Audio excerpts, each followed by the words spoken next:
कर्नाटक चुनाव में कांग्रेस पार्टी को बहुमत हासिल हुआ। अपनी पहली कैबिनेट में अपने वादे पूरा करने की बात कहते हुए राहुल गांधी ने जीत को लेकर कहा कि हमने ये चुनाव प्यार मोहब्बत और दिल खोल के लड़ा।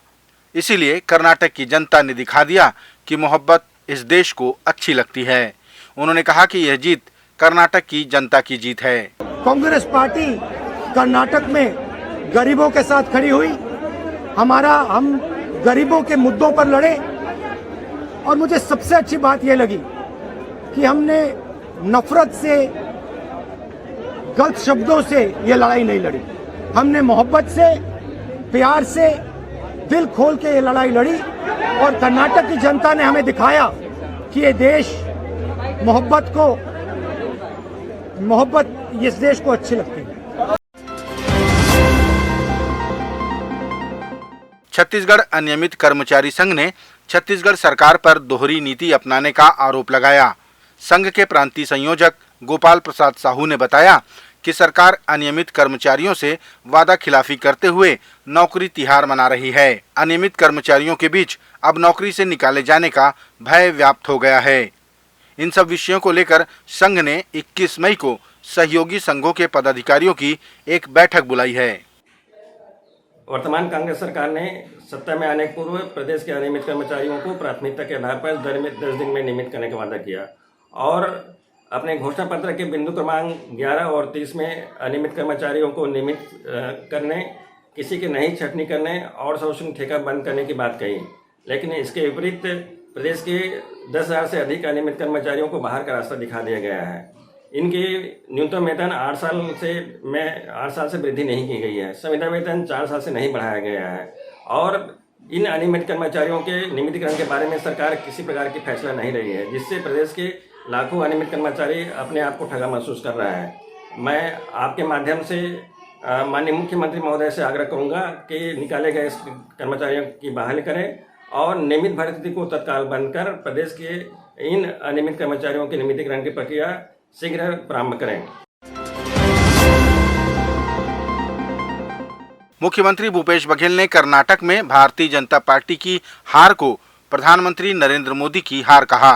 उन्होंने कहा कि भाजपा ने मोदी के चेहरे पर चुनाव लड़ा, जिसे कर्नाटक की जनता ने नकार दिया। इसलिए अब मोदी की जगह योगी का नाम लिया जा रहा है। ये सीधी बात है कि पूरा जो चुनाव कैंपेन है मोदी जी अपने ऊपर केंद्रित कर लिए थे, तो ये जो हार है फिर मोदी जी खार। निश्चित रूप से इससे मनोबल कांग्रेस के कार्यकर्ताओं को बढ़ेगा और लगातार देखिए मोदी जी के चेहरे पे लड़ रहे हैं और उनको पराजय सामना करना पड़ रहा है। तभी तो अरुण साहू जी बोल रहे हैं कि अब बुलडोजर चलाएंगे। उनको पहले से पता चल गया, वो भी मौसम वैज्ञानिक हैं।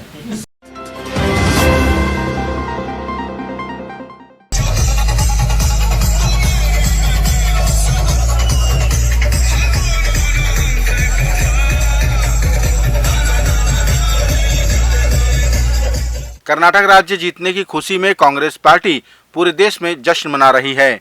छत्तीसगढ़ में प्रदेश अध्यक्ष मोहन मरकाम ने कार्यकर्ताओं का मुंह मीठा किया और कहा कि कर्नाटक में भारतीय जनता पार्टी का षड्यंत्र और साजिश नाकामयाब हुई। कर्नाटक की जनता ने विकास पर वोट दिया है। सबसे पहले तो कर्नाटक की जनता को दिल से धन्यवाद और बधाई देता हूं। ये जीत ऐतिहासिक जीत है। हमारे नेता माननीय राहुल गांधी जी कन्याकुमारी से कश्मीर तक भारत जोड़ो पदयात्रा में लगभग 4,000 किलोमीटर पदयात्रा चले थे। देश की एकता, देश की अखंडता, देश में भाईचारा स्थापित करने के लिए। मगर भारतीय जनता पार्टी की, मोदी जी की सरकार वहां नफरत की राजनीति, धर्म के नाम से, संप्रदाय के नाम से बांटना चाहती थी। मगर भारतीय जनता पार्टी के मंसूबे पूरा नहीं हुए। वहां की जनता ने बता दिया कि यह देश सभी धर्मों, सभी वर्गों का है। आज वहां की जनता विकास के एजेंडे पर वोट किए। इधर दंतेवाड़ा कांग्रेस भवन में भी पटाखे फोड़कर खुशियां मनाई गईं। जिला कांग्रेस कमेटी दंतेवाड़ा के अध्यक्ष राकेश गौतम ने कहा कि कर्नाटक की जीत से देश में एक नया सूत्रपात हुआ है। कांग्रेस पार्टी ने हमारे आदरणीय राष्ट्रीय अध्यक्ष मल्लिकार्जुन खड़गे जी के नेतृत्व में राहुल गांधी जी, प्रियंका गांधी जी और हमारी सोनिया गांधी जी ने जिस ढंग से और हमारे कांग्रेस परिवार ने जिस ढंग से मेहनत किया, निश्चित तौर पे बहुत ही बड़ी जीत आज मिली है और वहाँ के कार्यकर्ताओं ने जिस ढंग से भरोसा दिलाया है, निश्चित तौर पे हमारे कांग्रेस पार्टी में कार्यकर्ताओं में नया उत्साह का संचार हुआ है। जिस ढंग से शायद मुझे तो ऐसा लग रहा है कि जो परिणाम देख करके कि यदि वो बजरंग बली का मैटर और द केरला स्टोरी अगर लेके लोग नहीं आते तो ये कम से कम 20 सीट और कम पाते। ये बजरंग बली जी के नाम से 10-12 सीट जीत गए। केरला स्टोरी में जिस ढंग से सौहार्द बिगाड़ने के लिए लोगों ने काम किया, उससे भी इनकी कुछ सीटें बढ़ी, तब जाकर के करीब 63-64 सीट पे पहुंचे हैं और इनका हाल छत्तीसगढ़ से की होता। मुख्यमंत्री भूपेश बघेल ने कहा कि एक उपचुनाव भी अगर पार्टी जीत जाती है तो कार्यकर्ताओं का मनोबल बढ़ता है। ये तो एक राज्य का चुनाव था जिसे हमने जीता है। इसके पूर्व हिमाचल प्रदेश भी जीत लिया। ऐसे में कांग्रेस के कार्यकर्ताओं का मनोबल दुगना हुआ है। उन्होंने कहा कि ये साबित हो गया कि बिना कार्यकर्ताओं के विश्वास से कोई भी चुनाव नहीं जीता जा सकता। एक उपचुनाव जो होता है और उसके रिजल्ट से पूरे देश के कार्यकर्ताओं का मनोबल बढ़ता गिरता है। ये तो एक बहुत बड़ा राज्य है जहाँ 224 विधानसभा है, वहाँ भारतीय जनता पार्टी की सरकार थी, उसको हम लोग छीने। उसके पहले हिमाचल प्रदेश में भारतीय जनता पार्टी की सरकार थी, उसको हम लोग छीने। तो निश्चित रूप से इससे कार्यकर्ताओं के मनोबल में वृद्धि होगी और आत्मविश्वास बढ़ेगा और जो हम मुद्दे लेकर जनता के बीच में जा रहे हैं उसे जनता अपना रही है।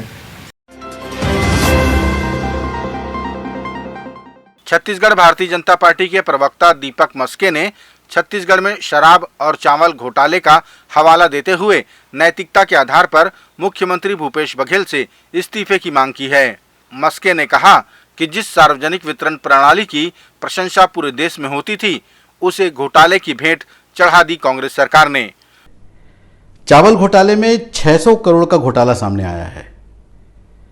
स्टॉक में हेरफेर कर ये घोटाला बताया जा रहा है।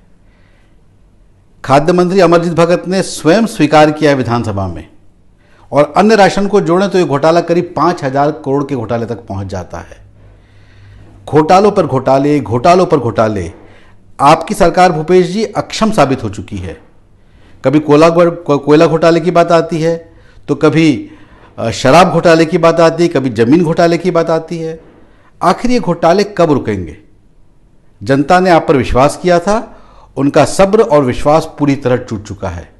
आप और आपकी सरकार अक्षम साबित हो चुकी है। नैतिकता के आधार पर आपको तुरंत ही अपने पद से इस्तीफा देना चाहिए और जनता को इस त्रासदी से मुक्त करना चाहिए।